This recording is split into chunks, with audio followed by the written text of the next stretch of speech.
အားလုံးပဲမင်္ဂလာပါခင်ဗျာ logic gallery ကနေပြန်လဲကြိုဆိုလိုက်ပါတယ်အရင်ဗီဒီယိုမှာဆိုရင် output ထုတ်တာလေးကိုကောင်းကောင်းလေးသိသွားပြီဆိုတော့ကျတော့ Setw manipulator လေးအကြောင်း discuss လုပ်ကြတာပေါ့ခုနကငါရေးထားတဲ့အတိုင်းပဲ serial plus line ကိုပြန်ရေးမယ်ဆိုတော့ကျတော့ #include iostream ကြရင် using namespace st တကယ်တော့ဒါကတော့ code လို့ဖွင့်တာနဲ့တခါတည်းအကုန် default code ကရေးပေးပြီးသားဒါပေမဲ့ဦးသိသွားအောင်လို့အလွတ်ရသွားအောင်လို့ဒါကိုရေးပေးနေတာဖြစ်တယ်ဒါဆိုရင် integer main ဆိုပြီးတော့ဖွင့်လိုက်မယ်ဖွင့်ပြီးဆိုရင်ဒီရဲ့အောက်ကြောင်းမှာ return 0ဆိုပြီးတော့ဒါက code လေးနောက်တစ်ခုပြောစရာရှိသေးတယ်ကဲ serial plus မှာ comment ရေးတော့မှာဆိုရင် single line comment ဆိုရင် slash နဲ့ရေးပြီးတော့เนาะအကဲ multiple line comment ဆိုရင် slash star slash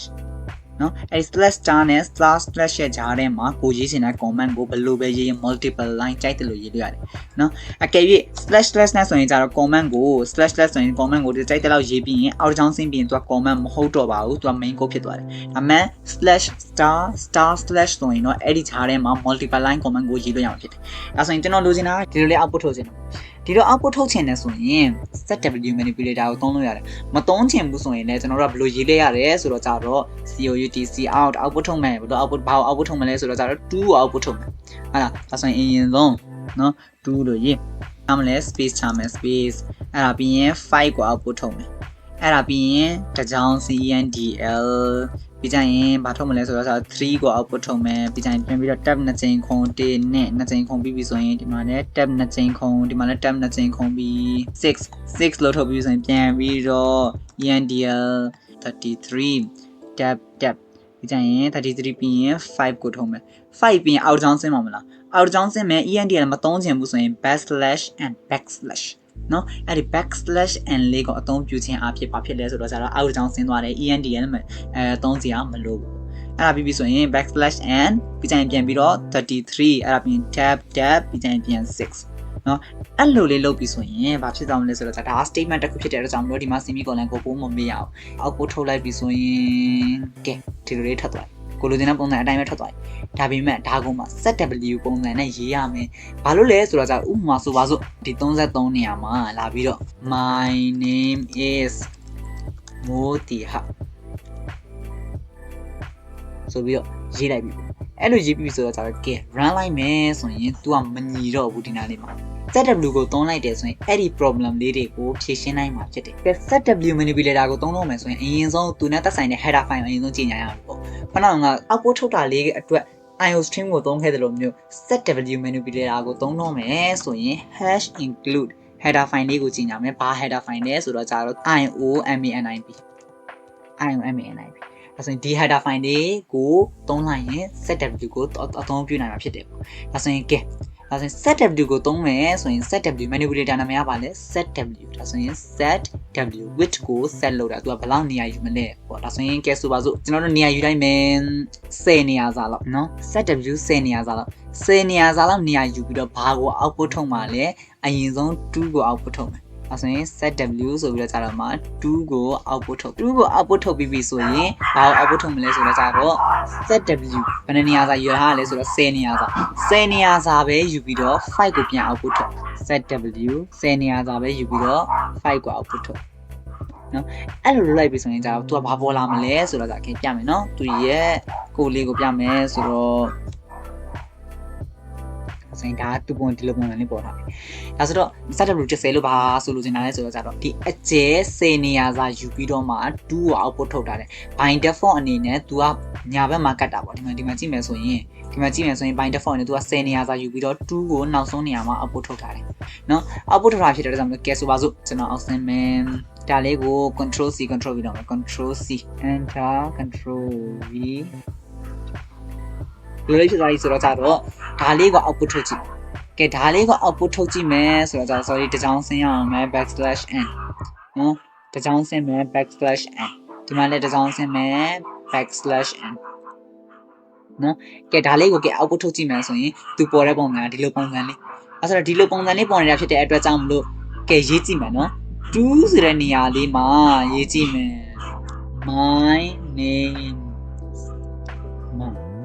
my name is mom ကဲထုတ်ကြည့်မယ်နော်အောက်ဘူးထွင်ရင်ကျွန်တော်လိုချင်တဲ့ပုံစံအတိုင်းပေါ်ပြီလားမပေါ်ဘူးဘာလို့မပေါ်လဲဆိုတော့ကြတော့ my day ne ton le nga cha khon shit ku se set set ne set tonနေရတာဖြစ်တဲ့အတွက်ကြောင့်မလို့ तू อ่ะမပေါ်ဘူးဒါဆိုရင်ဒါကို73လို့ပြင်လိုက်ပြီဆိုရင်ပေါ်တာတော့ပေါ်တယ်မညီတော့ဘူးဒါကို73လို့လုပ်ရမယ်နော်ဒါကို73လို့လုပ်လိုက်ပြီဆိုရင်73လို့လိုက်ပြီဆိုရင် तू อ่ะ73နေရာစာယူပြီးတော့ဒီ73လုံးကိုထုတ်မှာဒါဆိုရင်နောက်မှာအပိုရှင်နေရာလေးတော့ဟာလေးတော့ထားရမှာနည်းနည်းနေရာအလွတ်လေးတော့ထားရမှာလေအဲ့ဒီနေရာအလွတ်လေးအတွက်လို့5 15နေရာအလွတ်နေရာစာခြံထားမယ်ဒါဆိုရင်ညီသွားအောင်လို့အပေါ်နဲ့အောက်ညီသွားအောင်လို့သူ့ကိုလည်း15လုံးမယ်သူ့ကိုလည်း15လုံးမယ်ဒါဆိုရင်သူတို့အကုန်လုံး15သူတို့အကုန်လုံး30အဲ့လိုပြီးတော့ output ထုတ်လိုက်မယ်ဆိုရင်ဘယ်လိုထွက်လာလဲဆိုတော့ကျတော့ my name is မောင်မောင်ဆိုတော့တန်းနဲ့ဒီလိုလေးထွက်လာတယ်တဲ့နော်ဒါက0 plus နော်အဲ့ဒါ Setw ကိုသုံးတဲ့ပုံစံလေးပေါ့ကဲမဟုတ်ဘူး left ဘက်မှာမကတ်ချင်ဘူး right ဘက်မှာကတ်ချင်တယ်ဆိုရင်ရော right ဘက်မှာကတ်ချင်တယ်ဆိုရင်ဘာလို့ရမလဲဆိုတော့ကျတော့ဒီနေရာမှာ set ios flag ဆိုတဲ့အရာကိုသုံးပေးရမယ်တဲ့ဆိုရင် set ios flag ထဲမှာဘယ်လိုရရမလဲဆိုတော့ကျတော့အကယ်၍နော်သူက by default အပြင်သူက right back ကိုကတ်မှာဒါပေမဲ့ left လို့နေတာဆိုရင် ios ဆိုပြီးတော့ဆိုမှာ full colon နှစ်ခါရေးမယ်ကိုက left ဘက်မှာလို့နေတာဖြစ်တော့ကျွန်တော် left လို့ရေးမယ်အဲ့လိုရေးပြီးတော့ run လိုက်ပြီးဆိုရင်ဘာဖြစ်သွားမလဲဆိုတော့သူက left back ကိုကတ်သွားလိမ့်မယ်ဒါပေမဲ့ဒီမှာတစ်စောင်းပဲကတ်သွားတယ်တစ်စောင်းပဲကတ်သွားတဲ့အကြောင်းရင်းကဘာဖြစ်သွားလဲဆိုတော့ကျတော့ \n ကဆိုရင် line ကို new line ယူပေးတာ new line ယူပေးတာဆိုတော့နောက်တစ် line ကိုသွားမယ်ဆိုရင်နောက် line ဆင်းပေးတာဒါပေမဲ့ endl ကဆိုရင်တဲ့နော် endl ကဆိုရင် line ကို break လုပ်ပလိုက်တာဥပမာဆိုပါဆိုဒီမှာရေးရင်းနဲ့ဒီမှာ output buffer တွေပါဖြစ်လာတယ်ဆိုရင်နော် output တွေများလာပြီး buffer တွေပါဖြစ်လာပြီးဆိုရင် तू ကအဲ့ဒီဟာကြီးကို break လုပ်ပြီးတော့နောက်တစ်ချောင်းထီကိုဆင်းသွားတာဒါဆိုရင် end ကကြတော့ buffer ကိုပါ stop လုပ်ပေးပြီးတော့ \n ကဆိုရင် new line ကိုပဲသွားပေးတာဒါဆိုဒီမှာကျတော့ output buffer ဖြစ်သွားတယ်ဒါဆိုရင်ဒီနေရာ \n ကိုထည့်ပဲနဲ့ end ကိုထည့်ပြီးတော့အသုံးပြုလိုက်မယ်ဆိုရင်တော့ဘာဖြစ်သွားမလဲဆိုတော့ကြတော့ဒီပြဿနာလေးပေါ့နော်ဒီပြဿနာလေးမဖြစ်တော့တယ်ဆိုပါစို့ဒီမှာ end နော်အဲ့လိုအသုံးပြုမယ်ဆိုရင်ကျွန်တော်တို့လိုချင်တဲ့ဒီ code ပုံစံလေးကိုရသွားပြီးဒီမှာ semicolon ကိုလို့မရ cascading လုပ်ထားတယ်နော်ဒီမှာဒီကနေပြီးတော့ဒီ t ကိုမှဒါပါလဲဆိုတော့ကြတော့ statement တစ်ခုဖြစ်တဲ့အတွက်ကြောင့်မလို့လုံးဝဒီကနေဒီ t တစ်ခုလုံးကဒီ set ios flag ဆိုတာဒီ entity တစ်ခုလုံးဒီ cascading လုပ်ထားတယ်ဒီ statement တစ်ခုလုံးဒီအကျုံးဝင်တယ်နော်ဒါဆိုတော့ကဲဒါဆိုတော့ run ကြည့်မယ် run လိုက်ပြီးဆိုရင်ဒါလေးပေါ့ဒါဆိုတော့ဒီခုနကကျွန်တော်ပြောရတယ်ဒါလေးဒါဆိုတော့ဒါလေးကဘာလုပ်တာလဲဆိုတော့ဒါဒီမှာ error တက်တယ်လေerror တက်တယ်ကို Chrome computer ရဲ့ဒီလောကမှာဆိုရင် bug လို့ခေါ်ပါ bugs bugs နော် bug လို့ခေါ်တယ်အဲ့ဒီ bug ကိုမှဒီ bug လေးကိုမှကျွန်တော်တို့က program နဲ့အများကြီးရေးတဲ့အချိန်အဲ့ဒီအကြောင်း2000 3000အဲ့လိုအများကြီးရေးတဲ့အချိန်ကျရင်အများကြီးရေးရတယ်ပေါ့အဲ့လိုရေးရတဲ့အချိန်ကျရင် debug လုပ်ပေးရတယ် debugging တွေလည်းပြီးကြရင်ပြန်ပြီးတော့ discuss လုပ်သွားမှာပေါ့ဒါဆိုတော့ဒါ set ios flag ရဲ့ပုံစံလေးပေါ့နော်ဒါဆိုတော့ဒီပုံစံလေးကိုရသွားပြီဆိုတော့ဒါကျွန်တော်တို့ဒီ comment line နဲ့ပတ်သက်ပြီးတော့ကျွန်တော်ခုနက comment အကြောင်းပြောသွားတယ်လေဒါဆိုတော့ဒီ comment ကိုဘာလို့မှန်တယ်လဲဆိုတော့ပြောမယ်ဒါဆိုတော့ကျွန်တော်တို့က code တွေပြီးကြရင်နောက်ထပ်အများကြီးရေးတဲ့အချိန်ကျရင်ပေါ့နော်ဒီ code တွေအကြောင်း100 200 2000 1000ချီနဲ့အများကြီးရေးရမှာအဲ့လိုရေးတဲ့အချိန်ကျရင်တခါတလေကျရင်ကိုရေးထားတဲ့ code ကြီးကိုကိုယ်တိုင်ကပြန်ဖတ်ရမှာဖတ်ရတဲ့အချိန်ကျအကြောင်း2000ဆိုတော့ကြာတော့ကိုတိုင်းကဘာရေးလို့ရေးခဲ့မှမသိဘူးဒါကဘာဗီဒီယိုမှမအောင်မသိဘူးဘာလို့တည်ခဲ့မှမသိဘူးအဲ့လိုအတွက်ကိုပြန်ကြည့်တဲ့အချိန်နားလည်အောင်လို့ comment လေးမှန်ထားတာနော် comment လေးမှန်ထားပြန် note လေးတစ်ခုပေါ့ဒါဆိုရင်ဥပမာဆိုပါစို့ teacher ကိုအတော့မယ်ဆရာမကိုအတော့မယ်ပေါ့ကိုရေးထားတဲ့ code ကိုဆရာမကိုအတော့မယ်ဆိုရင်ဆရာမကကိုရေးထားတဲ့ code ကို logic လေးကိုကိုယ့်ရဲ့ logic လေးကိုလုံးဝလွယ်လွယ်ကူကူနားလည်သွားအောင်လို့ comment လေးကိုရေးထားစီဖြစ်တယ်ဆိုရင် comment လေးကိုတော်တော်အသုံးပြုရရပေါ့ multiple line ဆိုရင်ဘာလို့ရလဲ multiple line comment ပေါ့နော် comment ကိုအရှည်ကြီးအများကြီးရေးစင်းနဲ့ line ပေါင်းများစွာရေးစင်းနဲ့ဆိုရင် /*/ နဲ့ရေးပေးရပြီးတော့ကြတော့မှနော်တစ်ချောင်းနဲ့ရေးစင်းနဲ့ဆိုရင်တော့// နဲ့ကိုရေးစင်းနဲ့ comment ကိုချိန်လို့ရေးလို့ရတယ်နော်ဒါဆိုရင်ဒါက comment အကြောင်းဆိုရင် setw အကြောင်းနဲ့တော်တော်လေးနားလည်သွားတော့ဖြစ်တယ်နော်ဒါဆိုရင်ကဲဆိုပါစို့အခုဆိုရင်ဒီက output ကိုကြည့်လိုက်မယ်ဆိုရင်